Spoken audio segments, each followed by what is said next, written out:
Story नमा की ओर से आप सभी को कार्तिक पूर्णिमा की बहुत-बहुत शुभकामनाएं। कार्तिक पूर्णिमा, जिसे देवों की दिवाली के नाम से भी जाना जाता है, आइए इसके साथ जुड़ी कहानियों के बारे में जानते हैं और यह भी जानते हैं कि यह त्योहार किस प्रकार से संपूर्ण भारत में मनाया जाता है। कार्तिक पूर्णिमा के साथ जुड़ी हुई पहली कथा कुछ इस प्रकार से है। दैत्य तारकासुर के 3 पुत्र थे, तारकाक्ष, कमलाक्ष और विद्युन्माली। जब भगवान शिव के पुत्र कार्तिकेय ने तारकासुर का वध कर दिया, तो उसके पुत्रों को बहुत दुख हुआ। उन्होंने घोर तपस्या करी और ब्रह्मा जी को प्रसन्न कर लिया। ब्रह्मा जी से उन्होंने अमरता का वरदान मांगा, परंतु ब्रह्मा जी ने उन्हें ऐसा करने से मना कर दिया और कोई दूसरा वरदान मांगने के लिए कहा। तब उन तीनों ने ब्रह्मा जी से कुछ इस प्रकार से कहा, आप हमारे लिए 3 नगरों का निर्माण कराइए। हम इन नगरों में बैठकर सारी पृथ्वी पर आकाश मार्ग से घूमते रहेंगे।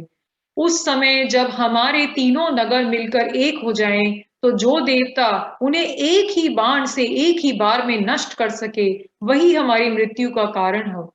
उन्होंने सोचा कि इस प्रकार से वह एक तरह से अमर हो जाएंगे, परंतु वे ये नहीं जानते थे कि कोई देवता तो हैं ऐसे जो उनकी मृत्यु का कारण बनेंगे। ब्रह्मा जी ने तो उन्हें यह वरदान दे दिया और उनके लिए 3 नगरों का निर्माण करा दिया।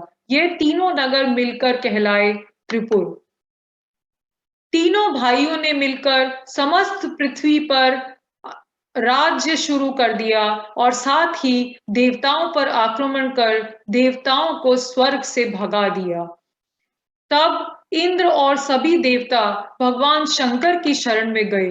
देवताओं ने भगवान शिव से मदद के लिए प्रार्थना करी और भगवान शिव तब त्रिपुरों का नाश करने के लिए तैयार हो गए। विश्वकर्मा जी ने भगवान शिव के लिए एक दिव्य रथ का निर्माण किया।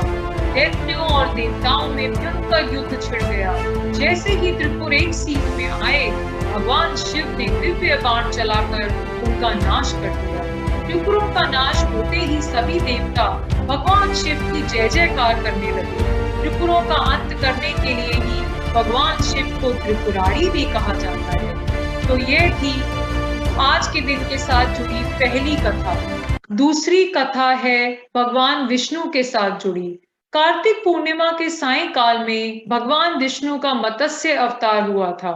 भगवान विष्णु ने मत्स्य अवतार लिया था समस्त पृथ्वी को विनाश से बचाने के लिए। अतः आज का दिन इस वजह से भी प्रसिद्ध है और इसी वजह से आज के दिन भगवान विष्णु की भी प्रार्थना की जाती है। तीसरी कथा जो कि कम लोग जानते हैं, वह है चतुर्मास और प्रबोधिनी एकादशी के साथ जुड़ी कथा। प्रबोधिनी एकादशी है वह दिन जो चतुर्मास के अंत का प्रतीक है। चतुर्मास 4 महीने की अवधि है जब भगवान विष्णु सोने चले जाते हैं। वे प्रबोधिनी एकादशी को जागते हैं और कार्तिक पूर्णिमा के दिन वैकुंठ को लौट जाते हैं। चौथी कथा तुलसी के पौधे यानी वृंदा के साथ जुड़ी है। वृंदा और भगवान शिव के पुत्र कार्तिकेय, इन दोनों का आज ही के दिन जन्म दिवस होता है। अतः इन कारणों से भी कार्तिक पूर्णिमा का दिन अत्यंत ही शुभ माना जाता है। संपूर्ण भारत में यह उत्सव मनाया जाता है, प्रार्थना की जाती है और भगवान को याद किया जाता है। पुष्कर राजस्थान में ऊंट मेला लगता है और भगवान ब्रह्मा जी की प्रार्थना की जाती है। ऐसा माना जाता है कि पवित्र पुष्कर सरोवर में अलेक्सा स्टॉप। ऐसा माना जाता है कि पवित्र पुष्कर सरोवर में अनुष्ठान करने से और स्नान करने से मोक्ष की प्राप्ति होती है। इसी के साथ काशी और वाराणसी में गंगा नदी के घाट पर पूजा अर्चना के लिए श्रद्धालु उमड़ पड़ते हैं और दिए जला देते हैं। दिए पानी में तैराए जाते हैं और वाराणसी और काशी के घाट दियों से जीवंत हो जाते हैं। ओडिशा में आज का दिन बोइता वंदना के नाम से मनाया जाता है। बोइता का अर्थ है जहाज। केले के तने और नारियल की छड़ी से छोटी छोटी नावें बनाई जाती हैं और दिए प्रज्वलित किए जाते हैं। ये नावें दियों से जगमगाती हैं और भगवान की प्रार्थना की जाती है। दक्षिण भारत में तमिलनाडु में कार्तिक दीपम के नाम से, आंध्र प्रदेश और तेलंगाना में कार्तिक दीप रत्न के नाम से यह त्योहार मनाया जाता है। विवाहित महिलाएं दिए जलाती हैं और गंगा नदी में तैराती हैं। सुंदर रंगोली बनाई जाती है, उपवास की रस्में निभाई जाती हैं और पवित्र गंगा में डुबकी लगाई जाती है। मथुरा में तो इस त्योहार को एक अलग ही रूप में मनाया जाता है। इसे कहा जाता है चुनरी मनोरथ। चुनरी मनोरथ में यमुना जी के तट पर देवी यमुना को धन्यवाद देने के लिए एक विशिष्ट उत्सव मनाया जाता है। असम में पोंगाली बिहू के नाम से यह दिन जाना जाता है। तुलसी जी के पौधे के पास एक मिट्टी का दीपक जलाया जाता है, जिसे तुलसी भेटी कहते हैं। परिवार की भलाई और अच्छी फसल के लिए देवी से प्रार्थना की जाती है।